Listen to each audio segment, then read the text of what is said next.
Hi guys and girls, welcome back to GDB Guitar Tuition. I'm Gary Brown.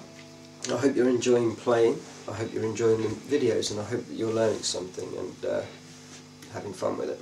Okay, now as part of my new kind of riff library, I'm going to do a riff today by Green Day. It's called Warning. It's a good song. Go and have a listen to it if you don't know it already. Really good song, and I'm a big fan of Green Day. I mean, obviously guitar's quite easy on Green Day songs, but it's really good stuff and I really enjoy it, so I hope you do too. Now, the riff sounds like this. Okay,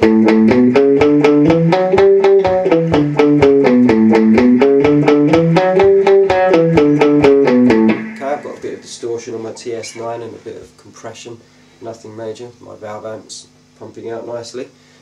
So obviously if you want to get a more authentic sound, you'd have to research really what was actually used to play that. Okay, now the notes we're going to use today are A on the 5th string open, we're going to use B 2nd fret 5th string, we're going to use C sharp 4th fret on the 5th string, and we're going to use fingers 1 and 3. 1's the one you point with, 3's the one you put your ring on if you're stupid or mad enough to get married, which as you can see I'm not.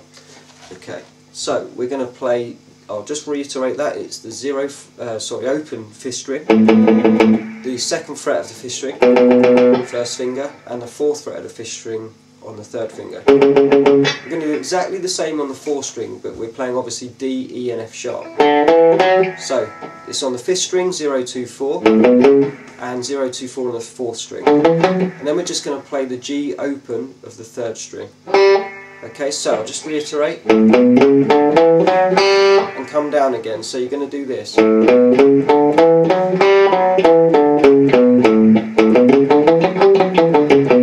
Okay, this is the simple version, by the way. This is sort of beginner's way of playing it, and we'll go on to the other two as well. Okay, so now once you have those notes like this, nice and steady, like a clock, in time, no sort of, you know, dodgy notes or mistimed notes. Make sure it's all clear like that. Even if you have to do it slowly, tempo is the least of your worries when you're learning, and you must practice slowly, methodically. Okay, okay. Excuse me. Now, some of the notes are played twice on this riff. They're doubled up. Okay, so we'll just have a look at this. The first one is, and then the D is, so the A and the D are both played double. Okay, then the E and the F sharp is just one in each, and then the G's 2. So I'll just play that again. So it's A twice, B and C sharp once, D twice, E and F sharp once, G twice, and then exactly the same on the way down. Okay, I'll just do it again. Twice on A, 1 on B and C sharp, twice on D, 1 on A and F, E and F sharp, and then 2 on G, and then down again. I'll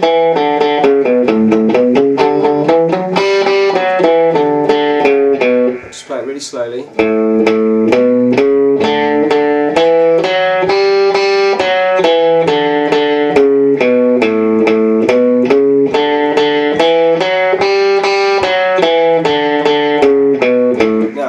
Thing that you notice when you're playing it in this position is that it's all the open strings that are played twice. Any fretted note is just played the one note, okay, just the once. So that's actually quite a good way of remembering it, and it's really good to look for the logic in riffs sometimes like that. It can be really useful physically and musically as well. So remember, all the open strings are played double, and the fretted notes in this riff are not. They're played just completely, just one note each.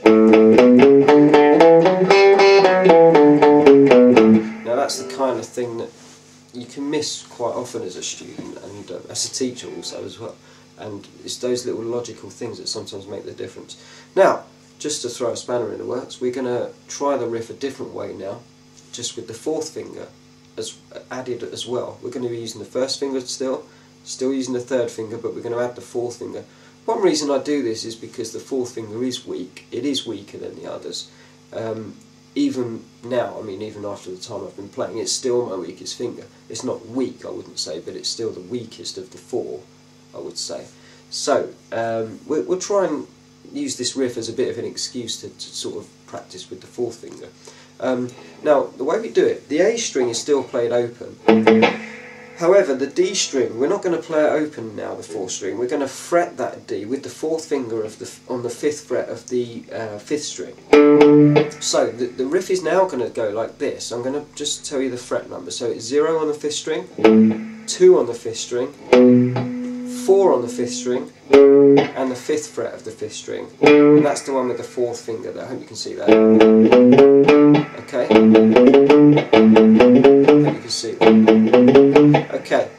Then on the fourth string, we don't need the open string anymore because we've already played it. And we're just going to play 2, 4, just like we did before. But this time, instead of the third string open, we'll use the little pinky finger to play the fifth fret of the fourth string.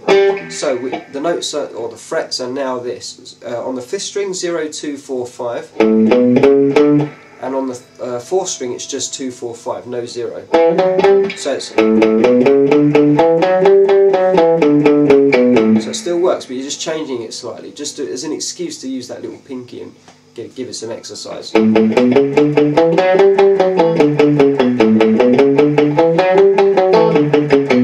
what that dodgy pull-off was, but anyway.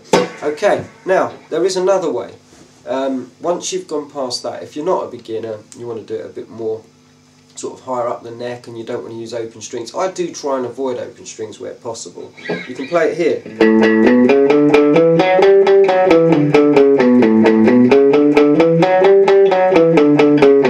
Okay, now the fret numbers are 6 string 5, 7, and that's with the second finger, excuse me sticking my finger up at you, and the fourth finger, the pinky. So 5th fret, 7th fret on the 6th string with fingers 2 and 4, so it's okay. On the 5th string, it's frets 4, 5, 7, and I'm using first finger, second finger, here we go again, fourth finger. Okay, so it's going to be, and on the 4th string, I'm using my first finger and my second finger to play frets 4 and 5. So just to reiterate, 6th string 5, 7, 5th string 4, 5, 7, and on the 4th string you need to do the 4th fret and the 5th fret. Okay. Make sure you do use the right fingers, because if you use one finger, you know, you can play it, but it's not going to sound that good. And don't avoid exercising your fingers. You know, many students and many people, they kind of just try and look for ways round things rather than practicing that thing. Practice using all your fingers, because it's really good practice, and in the long term, you'll be better off. Okay, so let's just go through that.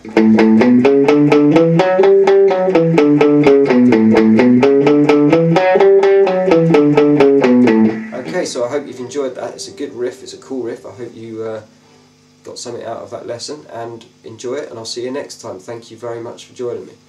Goodbye, God bless, see you soon.